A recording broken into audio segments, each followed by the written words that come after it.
Je souhaite la bienvenue à tous dans votre émission de France en direct et c'est avec grand plaisir que je vous retrouve aujourd'hui pour vous faire part encore d'une direction qui certainement, si vous l'acceptez, produira des choses positives dans votre vie. Voyez qu'aujourd'hui, beaucoup de personnes se considèrent ou considèrent leur vie comme étant une vie morte. D'ailleurs, il y a l'expression que beaucoup de personnes utilisent en disant « c'est mort » lorsque, par exemple, elles se réfèrent à leur vie ou elles se réfèrent à une situation difficile qu'elles sont en train de traverser. Le fait de dire « c'est mort », c'est de considérer que la situation n'a plus de solution. Parce qu'aujourd'hui, nous considérons la mort comme la fin de toute chose. Donc lorsque la personne utilise cette expression, lorsqu'on lui parle, par exemple, de sa vie financière, de sa vie professionnelle, et qu'elle utilise le terme « c'est mort », lorsqu'on lui parle de sa santé, de sa vie familiale, de sa vie sentimentale ou autre, et que de la part de cette personne, nous recevons comme réponse « c'est mort » ou « c'est déjà mort », nous comprenons bien que cette personne est en train de déclarer que pour elle, il n'y a plus de solution, que, en d'autres mots, ça ne vaut plus la peine de lutter, parce que tout est déjà fini. Ça, c'est la pensée qui guide la vie de beaucoup de personnes, la pensée avec laquelle peut-être vous, qui me regardez en ce moment, vous êtes en train de vivre et vous avez baissé les bras parce que vous pensez que tout est mort. Mais je veux vous rassurer, les choses peuvent véritablement changer. C'est d'ailleurs pourquoi nous sommes ici dans cette émission pour vous apporter une autre vision des choses, pour vous montrer que lorsque nous croyons, lorsque nous sommes disposés à lutter en faisant confiance en Dieu, les choses peuvent être totalement différentes.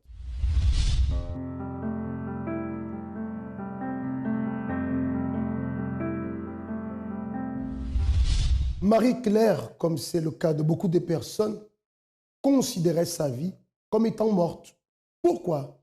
Parce qu'elle était une personne qui vivait sous antidépresseurs, victime des migraines qui ne finissaient jamais, je dirais des migraines chroniques, trompée par son mari, enfin, une vie qui n'avait pas de goût pour elle, une vie pour laquelle elle ne trouvait pas de solution. Et bien sûr, une vie qui, jour après jour, était de plus en plus difficile, sans travail. Et vous voyez que tout cela ne pouvait engendrer que d'autres problèmes intérieurs. La tristesse, l'angoisse, la souffrance et tant d'autres choses négatives qui, jour après jour, ne faisaient que la tirer vers le bas. Mais elle a connu le travail du centre d'accueil et principalement, elle a connu la foi dans le Dieu qui transforme des vies, je dirais même, qui ressuscite les vies mortes. Découvrons son histoire et je vous dis à tout de suite. Quand je suis arrivée à l'Église universelle, j'avais déjà tenté à me suicider plusieurs fois. J'avais des problèmes énormes avec mon époux. Votre époux, avant, il était un homme qui sortait avec beaucoup de femmes? Beaucoup de femmes et des enfants à l'extérieur. Et moi, je ne savais pas. Jusqu'à un jour qu'il avait demandé à une femme de l'épouser, étant déjà un homme marié. Oui. À partir de là, j'ai commencé à prendre des antidépresseurs, à être dans l'alcool, dans la drogue, des drogues très dures parce que ça n'allait pas. Après ça, j'ai commencé à avoir des visions d'ombre. Donc, je ne pouvais pas supporter la lumière. Donc, il fallait, pour rester tranquille, avoir un ruban pas noir sur les yeux.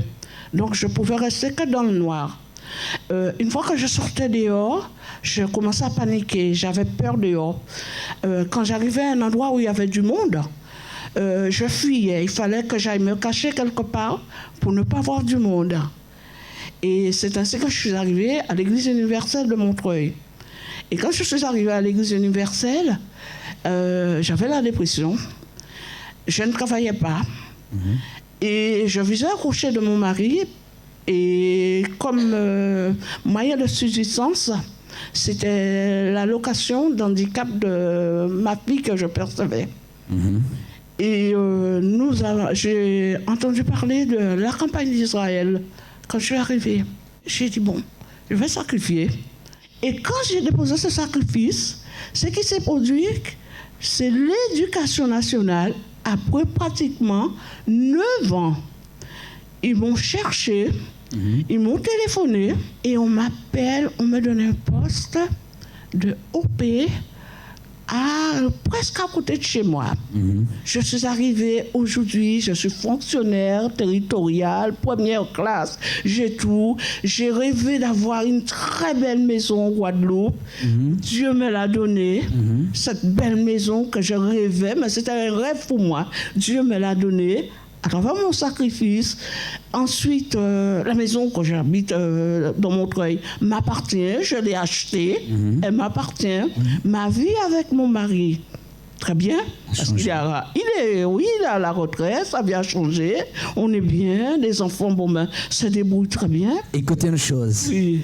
depuis 11 ans que vous êtes à l'église, non? Oui. 11 ans. Oui. Vous avez fait des sacrifices. Vous avez continué à sacrifier ou vous êtes arrêté dans le chemin? Je ne peux pas m'arrêter de sacrifier par rapport à ce que j'ai vu Dieu faire dans ma vie. Parce que, non à part des belles choses que j'ai reçues, mais je suis aussi passée par des épreuves, Voilà. des très, très, très, très longues maladies. Je suis passée déjà à une épreuve où j'étais à 2 doigts d'être amputée de ce pied-là. De ce pied-là. Une simple cheville cassée m'a amenée à une infection prête à couper mon pied droit. Et après, qu'est-ce qu'il est arrivé? Qu'est-ce que vous avez fait? Pour le pied, écoutez bien, pasteur, ça n'arrivait pas à guérir parce que je regarde cette chose-là. Ça n'arrivait pas à guérir. Quand j'ai déposé le sacrifice, je suis allée à cet hôpital. Je n'ai pas pris rendez-vous. Qu'est-ce qu'il est arrivé? Dieu a récupéré De la cheville. Oui. La cheville, Elle est toujours là. elle est là. Elle marche bien. Elle est là. Elle Oui. marche bien. Elle est à 407. Oui. Elle est bien. Après la cheville, j'ai eu un cancer de la moelle osseuse, suivi d'un myélium multiple à chaîne libre et légère. Et puis, au mois de décembre, j'ai déposé mon sacrifice sur l'autel de Dieu. Et j'ai fait même plus fort que j'avais l'habitude de faire. Parce que Dieu m'a donné les conditions de le faire. Oui. J'ai déposé le sacrifice, pasteur. Ce qui s'est passé, on m'a dit qu'il va falloir que je subisse une greffe de moelle osseuse. On m'a greffé avec mes propres cellules souches. La greffe s'est bien pris 15 jours après. Oui. Ils ont remarqué que la moelle osseuse, lui, avait repoussé normalement. Oui. Et de la greffe de cellules, je vais en consultation avec les bilans, tout, je l'ai là. Oui. On détermine que je suis complètement consolidée, je suis guérie de la moelle osseuse, de myélium et tout, et je suis debout. Sans le sacrifice, il n'y a rien à faire. On peut beaucoup prier, on peut faire beaucoup de choses, mais il faut mettre sa vie sur l'autel. C'est sa vie qu'il faut mettre sur l'autel. Amen. Oh, Madame Marie-Claire, ce que Dieu va faire, c'est de quelque chose de très grand encore. Amen. Que Dieu vous bénisse. Félicitations. Saluez les frères là-bas à Montreuil. Un point attire mon attention sur le témoignage de Marie-Claire, où elle a commencé à lutter. Et bien sûr, lorsque nous luttons, lorsque nous croyons, nous persévérons, rien n'est facile. Mais si nous sommes ici, c'est pour vous dire que la solution existe. Vous voyez que Marie-Claire a commencé à lutter et a commencé à voir du changement dans sa vie. Et même considérait que tout allait bien, parce qu'effectivement, tout allait bien. Mais subitement, une autre situation est arrivée. Problème à la cheville, finalement, elle est diagnostiquée avec un cancer. Mais elle avait déjà appris, elle avait déjà reçu les armes, elle avait déjà reçu la direction. Et face à cette situation, elle a utilisé la foi. Et cette même foi qui a apporté sa vie à la transformation l'a permis de vaincre cette maladie. Vous voyez que lorsque nous sommes des personnes qui croyons, lorsque nous sommes des personnes qui déposons notre confiance en Dieu, les situations peuvent nous surprendre. Nous ne sommes pas en train de dire que le fait de croire en Dieu, le fait d'arriver ici au centre d'accueil, que votre vie sera une vie sans problème. Non, ce n'est pas ce que nous sommes en train de vous dire. Tant que nous sommes dans ce monde, il y aura toujours des problèmes. Les problèmes font partie de la vie. Mais combien de personnes aujourd'hui ont baissé les bras à cause des problèmes? Combien de personnes aujourd'hui vivent dans la tristesse à cause des problèmes? Combien de personnes, malheureusement, mettent fin à leur jour à cause des problèmes? Combien de personnes vivent dans les pleurs, la tristesse, dépression à cause des problèmes? Et peut-être ce que je suis en train de citer, vous vous êtes retrouvé dans l'un de ces cas à cause des problèmes qui n'ont pas pu être résolus. Donc vous voyez que lorsque la personne, elle cherche l'aide de Dieu, elle croit, les problèmes viennent, mais elle est bien armée, elle est bien préparée pour pouvoir vaincre ces problèmes. Vous voyez qu'aujourd'hui, le cancer est quelque chose de très grave. Et beaucoup de personnes luttent désespérément contre le cancer sans trouver de solution. Mais par la foi, il est possible. Nous n'annulons pas, bien sûr, le travail des médecins qui font un travail remarquable. Mais il arrive des moments aussi où, même pour les docteurs, la chose devient impossible. Le cas est perdu. Mais pour la foi, rien n'est jamais perdu. Il y a toujours une solution. Marquons une courte pause en ce moment et tout à l'heure on se retrouve pour un autre cas véridique. Avant d'arriver au centre d'accueil, j'étais quelqu'un qui était angoissé, stressé. J'avais la peur, j'avais toujours peur. Peur qu'il arrive quelque chose à ma fille, peur qu'il puisse m'arriver quelque chose. Mais je n'étais pas bien du tout.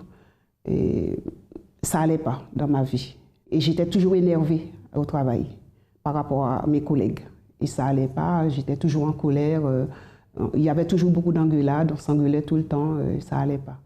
J'étais une personne très colérique. J'avais mauvais caractère. Ça n'allait pas du tout. Après, je ne me sentais pas bien.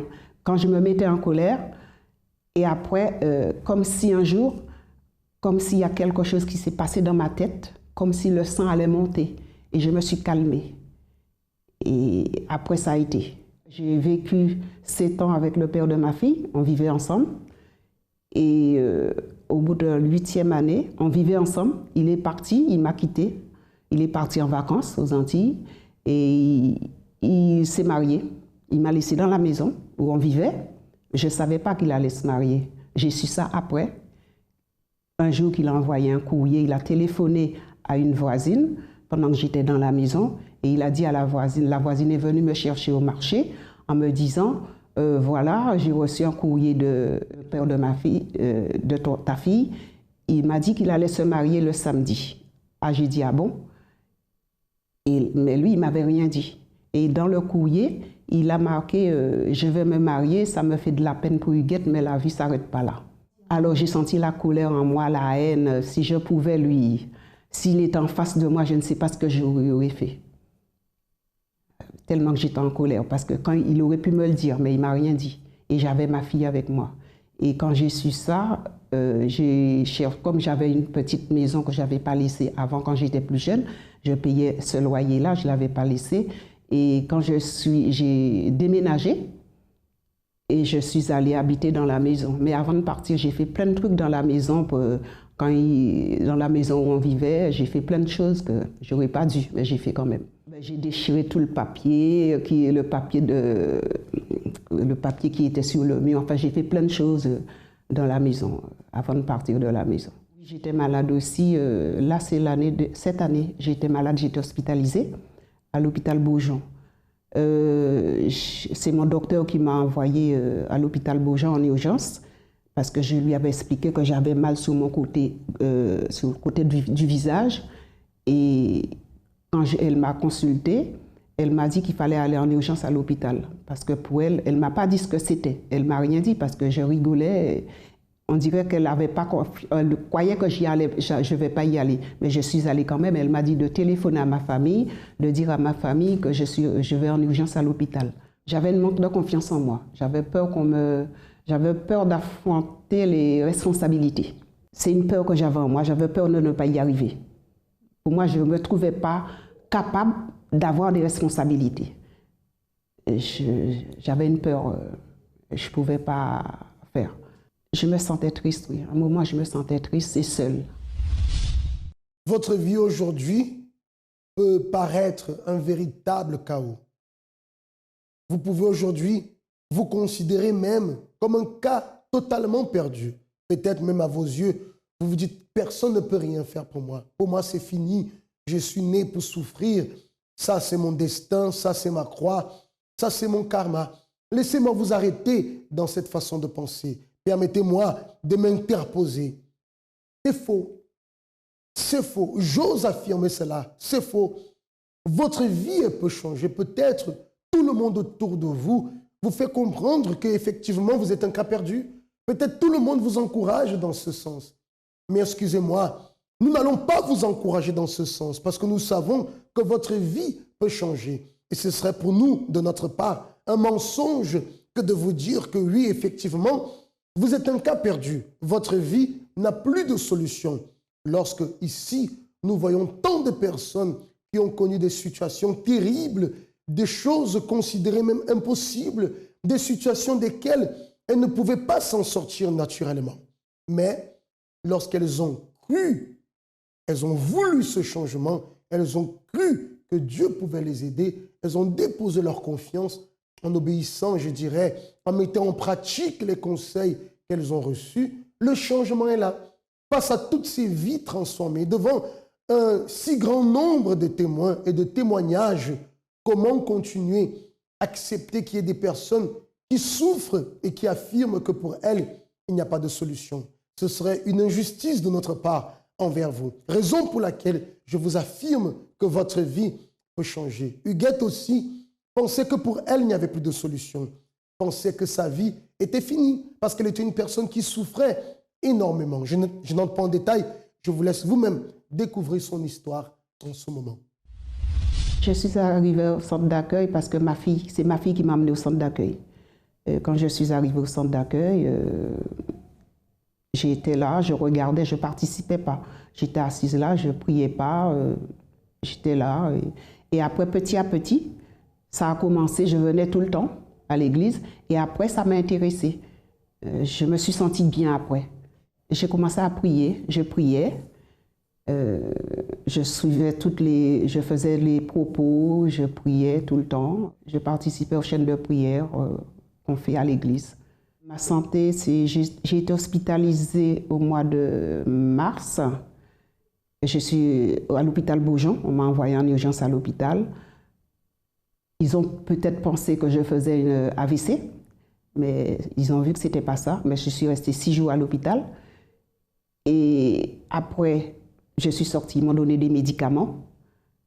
Et après, au mois d'avril, 8 jours après, j'ai été hospitalisée à Beaujon et Beaujon m'a transférée à l'hôpital Bichat. Et à l'hôpital Bichat, on m'a mis en soins intensifs, en ORL, à Bichat. Et j'ai fait le sacrifice en demandant à Dieu, je fais ce sacrifice pour ma guérison. Et là, je veux la guérison de cette maladie qu'on m'a dit que j'avais. Et j'ai sacrifié. Pour moi, j'ai demandé à Dieu de me guérir. Je voulais la guérison. Et j'ai dit, je vais sacrifier. J'ai dit à demander à Dieu ce que je devais faire. Et Dieu m'a dit ce que je devais faire comme sacrifice. Ben pour moi, il n'y avait que Dieu qui pouvait me guérir. Dieu, c'est le docteur de tous les docteurs, c'est le docteur de l'humanité. Pour moi, il n'y a que Dieu qui pouvait me guérir de cette maladie. Et après, quand j'étais à l'hôpital, après, ils m'ont fait des examens. Pour moi, quand je faisais beaucoup on m'a fait faire des scanners, des IRL, j'en ai fait plein d'examens. Je faisais ça tous les jours. Et quand chaque fois je rentrais dans les machines, je disais à Dieu, j'ai rien. Je ne suis pas malade. Poussé par le désespoir, vous voyez que beaucoup de personnes finissent par prendre des attitudes qui, malheureusement, les plongent encore dans une souffrance plus grande. Mais poussés par la foi, beaucoup d'autres personnes aussi prennent des attitudes qui les mènent au changement, qui les mènent à la transformation, à conquérir la vie qu'elles ont toujours désirée, voire même plus que cela. C'est le cas de Marie-Claire que nous avons vu tout à l'heure et celui de Huguette que nous sommes en train de découvrir. Et plus qu'une conquête matérielle ou physique, c'est la conquête du bien-être intérieur, de la paix intérieure. Aujourd'hui, lorsqu'on parle de paix, pour beaucoup de personnes, cette paix intérieure est comme une utopie. Quelque chose c'est comme un rêve, c'est comme quelque chose qui n'existerait plus. Pourtant, c'est la réalité de beaucoup de ceux qui cherchent l'aide de Dieu. C'est ainsi que Huguette a cherché l'aide de Dieu lorsqu'invitée par sa fille, elle est arrivée au centre d'accueil. Ou alors elle a appris à mettre la foi en pratique, elle a appris à lutter, elle a appris à faire confiance à Dieu, elle a appris à agir sa foi, déterminée à recevoir un changement. Parce que celui qui vit par la foi, celui qui croit, visualise un objectif. L'objectif du changement, ce qui pousse à la motivation, à la détermination et à la persévérance. Mais lorsque la personne perd son objectif, lorsque la personne ne passe son temps qu'à regarder son état de souffrance, ses problèmes, ses situations, malheureusement, sa vision reste toujours négative.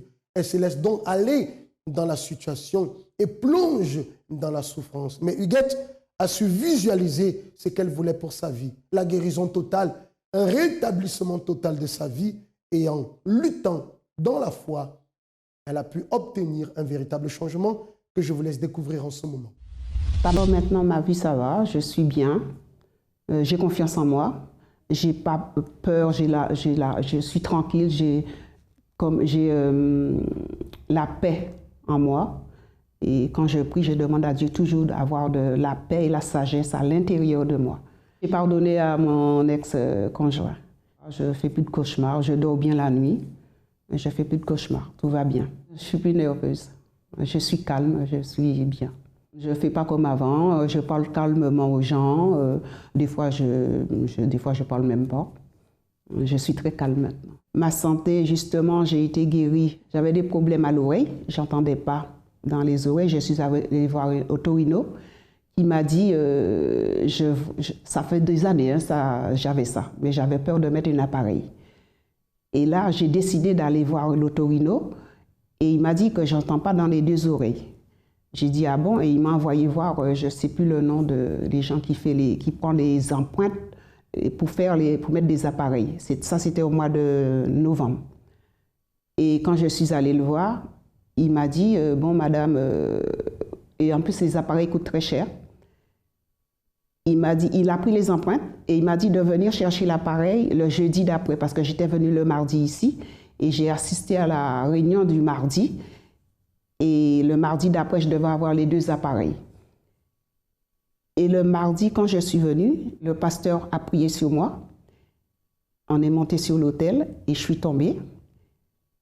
Et là, quand je me suis relevée, j'entendais. Il m'a parlé, j'entendais tout ce qu'il me disait. Il m'a demandé si tout va bien, il m'a demandé j'ai dit Dieu m'a guéri. Et quand je vais rentrer chez moi, je vais annuler les deux appareils que j'ai commandés. Et quand je suis arrivée chez moi, j'ai téléphoné, j'ai annulé les appareils. Ma santé pour les oreilles, ça va très bien. Je suis allée voir un ophtalmo. Enfin, je faisais l'attention dans les yeux. J'avais rendez-vous et il m'a dit, c'est fini, j'ai plus de problème de tension dans les yeux, que j'étais guérie. Et il m'a dit, il m'a donné une ordonnance pour faire des examens qu'au mois de septembre l'année prochaine, pour faire pour faire un bilan au mois de septembre. Alors je mets plus de gouttes, des gouttes de la tension dans les yeux. Hier, il m'a dit que j'étais guérie. Le centre d'accueil représente beaucoup pour moi. Qu'est-ce que je peux dire? Sans le centre d'accueil, sans Dieu, je suis rien. Il n'y a que Dieu est tout pour moi.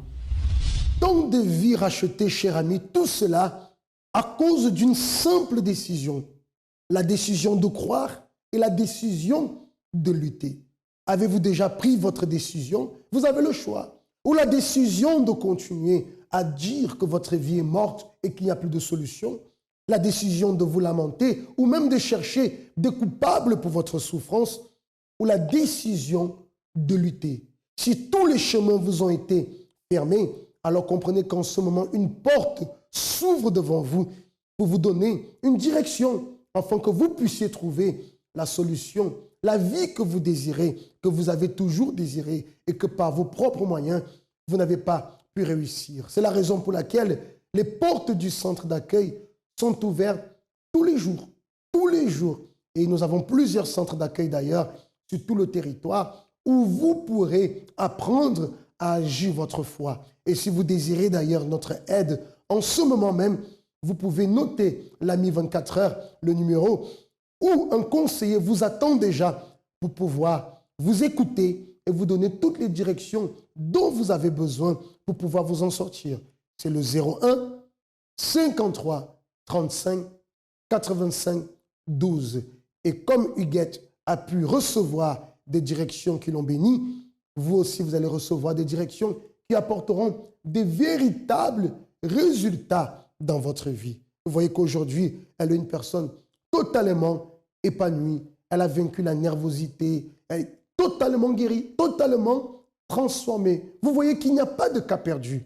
Votre vie, elle peut changer. À vous de décider de continuer dans la même situation ou alors de prendre la décision de lutter comme elle a lutté pour obtenir ce que vous désirez dans votre vie.